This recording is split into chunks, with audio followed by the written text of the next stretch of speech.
Bonjour à tous, j'espère que vous allez bien. Alors aujourd'hui, je vais vous parler des pronoms et des adjectifs démonstratifs en hébreu.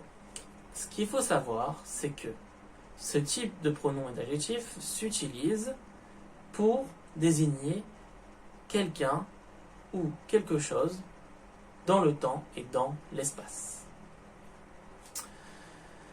Ce type de pronoms et d'adjectifs sont au nombre de 3.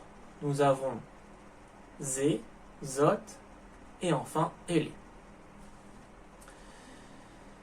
Ce qu'il faut savoir également, c'est que quand un nom est accompagné d'un adjectif ou bien d'un pronom démonstratif, si ce nom est au masculin singulier, on utilisera zé.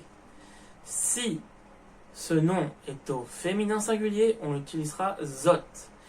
Et enfin, si ce nom est au masculin pluriel ou au féminin pluriel, on utilisera elé.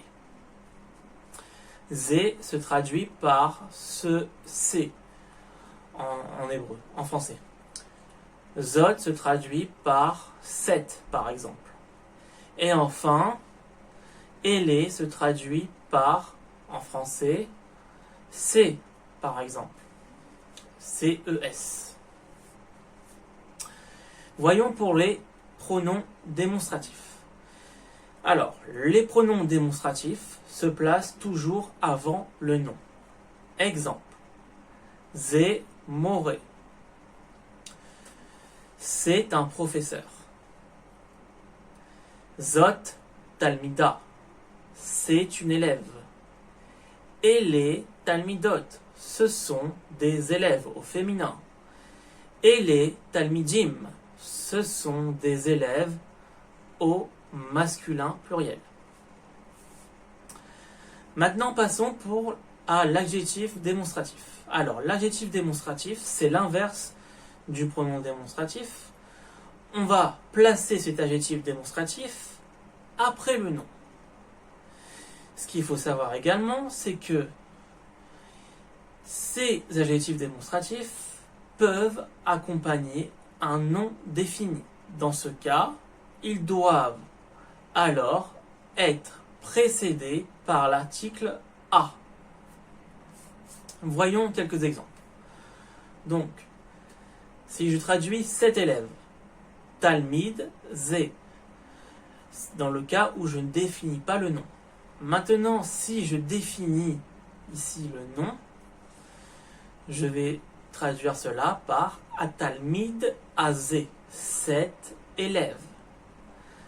Atalmida Azot, cet élève au féminin.